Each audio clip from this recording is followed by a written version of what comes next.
that truth of who he was in the world. So we've been getting some people that are questioning that motive. And then we have, what's a blessing to me is I've had a lot of Christians read the book and say, language kind of rubbed me a little bit the wrong way, but I tell you, I closed the back cover of the book and I was inspired to be more like that man of faith than anything else. Yeah. And that's the point of the whole book. Yeah. Yeah. Who are you? Where at you in your walk of faith? How committed are you really? Yeah.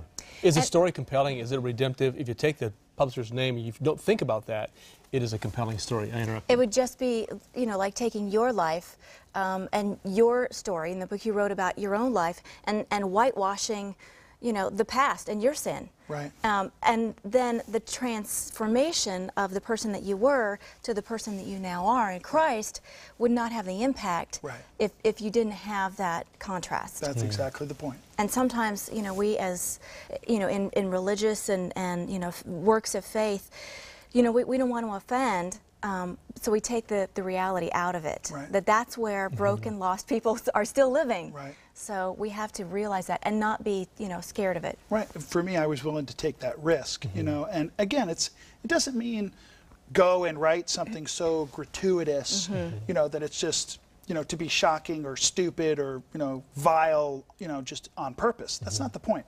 What's more important to me is we've created something here that people have been responding like you have.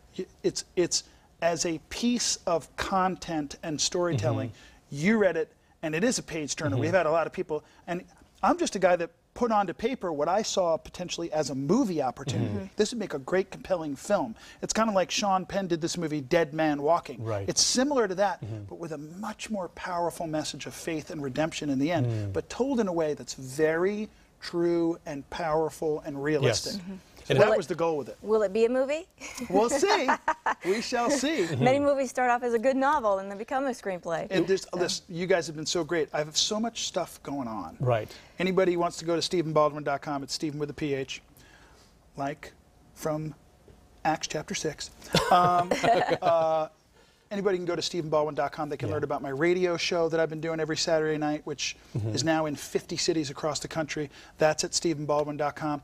And this other element I've been working on, this internet opportunity. Tell us about that. It's the Christian Values Network. It's cvn.org. It's the Christian part of a new internet retail portal called the Faith and Family Values Network. It is going crazy. You could go to cvn.org when we finish this program, become a member for free, and then shop online with any one of our retail partners, Macy's, we have iTunes, all kinds of, BestBuy.com, and simply by going through CVN, a 3 to 7% donation of every transaction can go to the chosen church, ministry, or charity of your choice. Wow. Oh, that's Because a great on the idea. heels of vote your values, this is shop your values, and you make it easy for people. But in a time right now where money's tight, here's a way to still bless and give to others. Wow. The slogan for Christian Values Network is, to buy is to give. If we could just talk to people of faith and say to them, go to CVN, buy your dog food for the year. Right, which you're going to have to buy anyway. Right. And it's not at any extra cost to you. CVN.org, it's a wonderful way to help with charitable causes, missions work, churches. There's JVN is coming, the Jewish Values Network. We're doing that too. We want to be able to take these finances and use it in ways to bless people. Excellent. And it seems like Hollywood is catching on to the fact that people's spiritual life is as much a part of their life as anything else, and you're seeing that woven in entertainment and in many ways, the face of that, in a very genuine and real sense, has been Stephen Baldwin. Oh, thanks. And I appreciate the work you do and the books you write, and looking forward to the next thing. The next book coming out is coming out. Don't know yet. Okay. It's a mystery. All right. But I want to see, I want to go to that musical that you're starring in. Oh, yeah. That's the one I want to see. I could still see that. Stephen Baldwin singing and dancing. Yeah, guys. It's fun. That's good. I would love that. Stephen, Hey, thank you so for being much. with us Yeah. today. Thank you so much. Will you come by again when you're in town? I would love it. I would be a blessing for me. You're welcome anytime. Appreciate it. All right. There's more every day on the other side, and we'll talk to you more when we come back.